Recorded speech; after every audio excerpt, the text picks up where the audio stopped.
So I helped an e-commerce brand make £400,000 in 30 days, and I'm going to do a breakdown so you understand how this was possible and also the 3 core strategies you can steal. But first, I'm going to show you that this is legit. So as you will see, we spent £30,000 to make back £400,000. And the only reason this was possible is because of these 3 core strategies that I'm about to share with you. So stick along with me and you might learn something. If you're a new ecom brand owner to make money for yourself, and if you're an existing ecom brand owner, this is something you can immediately apply to also see a lift in how much money you make. I want you to understand that we took a haircare brand from average sales to £400,000 in revenue in just 30 days, right?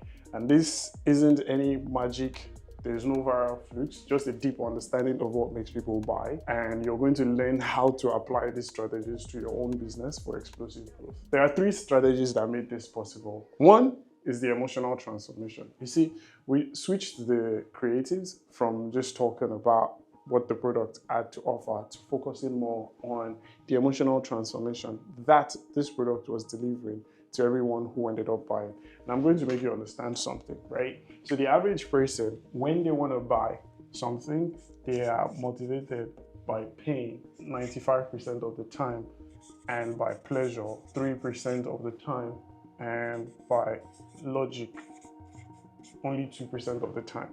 Now, the biggest issue is most marketers focus on this. They focus on logic. Most marketers, like literally 95% of marketers, appeal to this. But you're competing for a very, very small amount of people who will end up buying. Whereas the smartest people focus on this, pain. Because people will make most decisions of their life about how to get out of their current struggle and get into their desired state, and only then can you connect with them. So what we did was, how can we leverage the emotional transformation that our product is delivering to people? So instead of saying, hey, we can help you grow your hair, we shifted to, you're struggling with hair loss, you're struggling with this, and it is costing you this, right? So the average person, the average guy, for example, will go to Turkey for airline adjustments, and it's going to spend a lot of money and it's going to spend a lot of time. So we decided to position ourselves as something that can help you avoid that pain and still deliver the results that you want to you. And then the next thing is we introduced a shock intrigue factor to create instant buyer interest. Now, the average consumer cycle requires 7 touch points, right? They want to see you on socials, then opt in for your emails, right? And then end up buying, right? And you need to have at least 7 touch points with them for them to feel like they do know you. Now, in this instance, we wanted to shorten this cycle, and that is direct response marketing. So what we do is, how can we make sure that we get an immediate response from the person that we're selling to? And what we did was use shock and intrigue. Now, if you watch for a longer period of time, I'm going to explain to you how we were able to do this. But this is something that you can instantly leverage when it comes to your brand. You can look at it that, what do we sell right now that our ideal customer would go, oh shit, what is that? If you had a skincare brand, for example, instead of just telling someone, hey, come buy my product so you can feel rejuvenated or so you can feel revitalized, how about you show them in your videos or with your static images someone who was dealing with psoriasis, which is dry or itchy skin, and the redness of their skin and what that felt like and how unbearable that felt like, and then how you were able to help them. So the before and the after. So you make something very, very jarring to them. It makes them pay attention, right? And now the third thing that we did, I'm still going to explain down the line how we did this, but the third thing that we did is we optimized the landing pages and email flows for maximum conversion. Now, the issue with most people is your ads. So I teach members of my community Ecom Accelerator or something, right? 3 things, right? The landing pages, your ads, and your creatives, right? Now, I want you to think of all of this like 3 things that are important in the car, right? 1, you need what?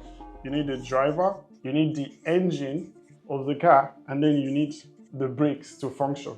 If the brakes don't function and the engine functions, you will lead to a crash, right?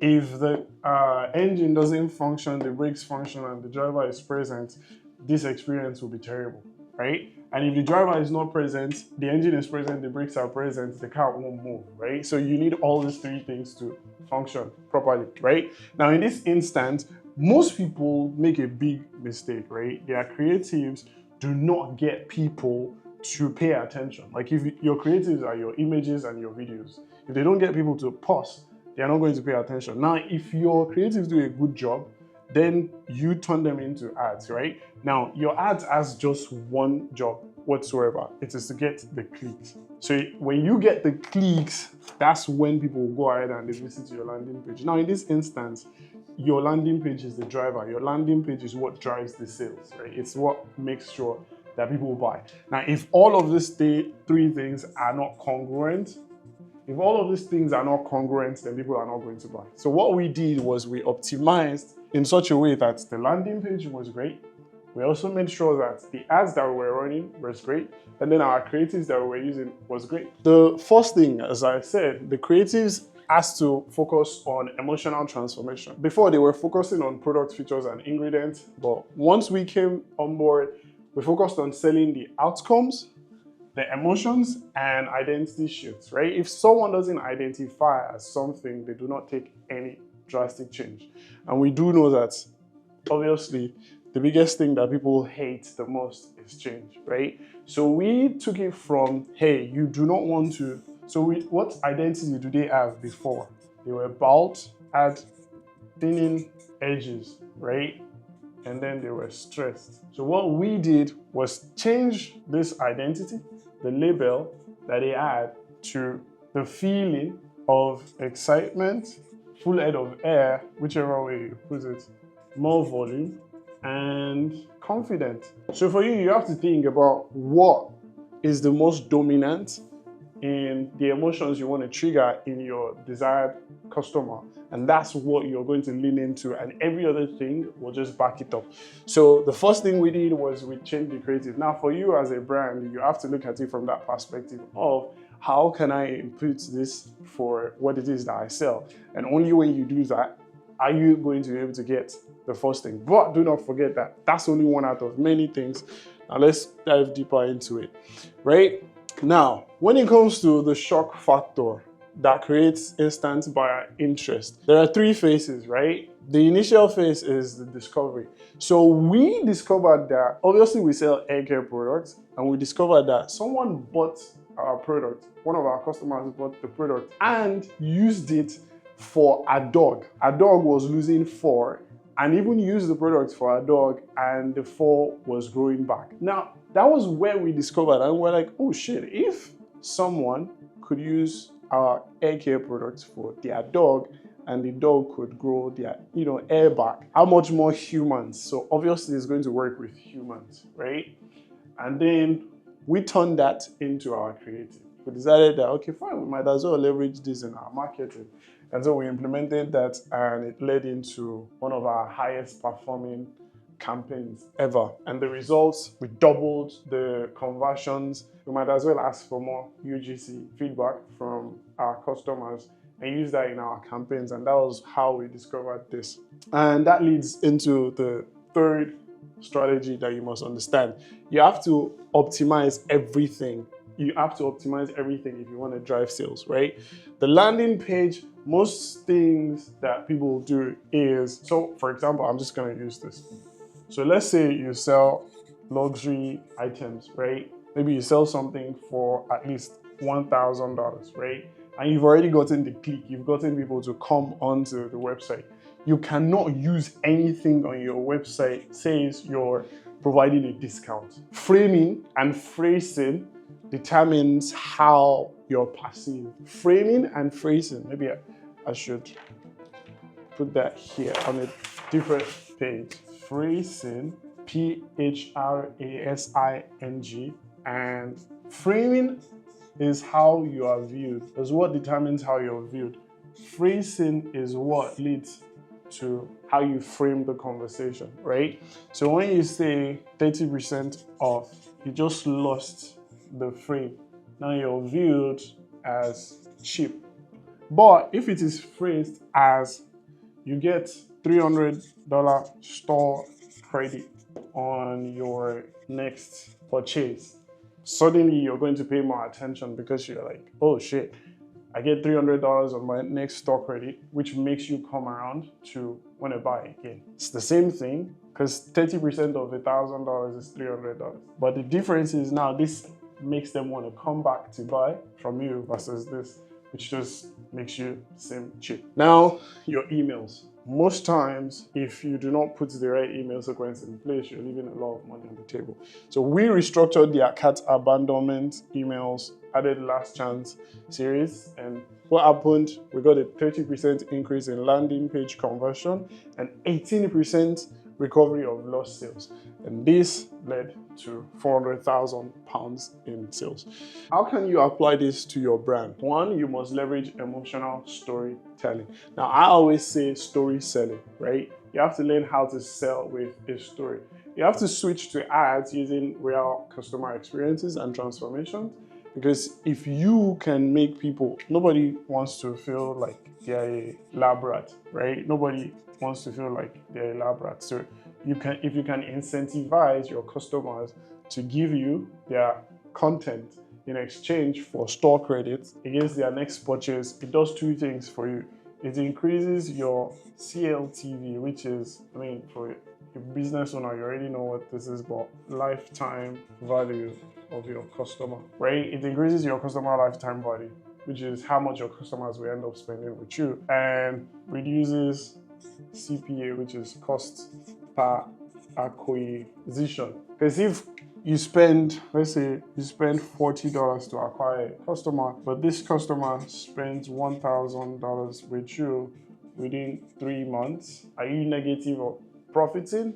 You're profiting. But if you spend $40 and this customer only spends $70 with you, that's a one-night stand. Cost of products, operational expenses, and your ads, you're negative. So this is why most brands don't scale. And this is one of the things that I teach members of my private mastermind and also Ecom Accelerator. Now, the shock or intriguing angle, how do you leverage that? You need to find unexpected ways people use your products to grab attention. There is any product that sells right now, I can assure you, there is always an unexpected way that you can leverage that will grab people's attention. And the last thing, optimize your website emails. Ensure landing pages and email flows match your messaging when it comes to your ads. Even when it comes to your content, like if people click on if people were to see your content on socials and they go on your website, everything has to be congruent, right? So this is a recap of how these 3 strategies made £400,000 in 30 days. First, focused on transformation creatives. They shifted from product focused to transformation focused ads. And the second thing is we leveraged the shock factor, use unexpected stories to drive massive engagements. And lastly, congruent messaging. So we used aligned landing pages and email flows with the ad messaging, right? So you can now go ahead and apply these strategies to grow your e-commerce brand faster than you think. And if you still want to learn how to build successful e-commerce brands, or you already have a successful brand and you want to scale to the next level, you could apply to learn from me either by being a part of my Ecom Accelerator, or you could be a private client of mine where I come in and consult you on how to scale your brand, or you could come for VIP days here in Dubai. I'll gladly host you for that when you're ready. Or you could just shoot me a DM on Instagram at @theabdulkawi and say private. When you say that, I'll personally respond to you. I'll see you in the next video, but go check out this video where I explained what it takes to build a multi-million-dollar e-commerce brand.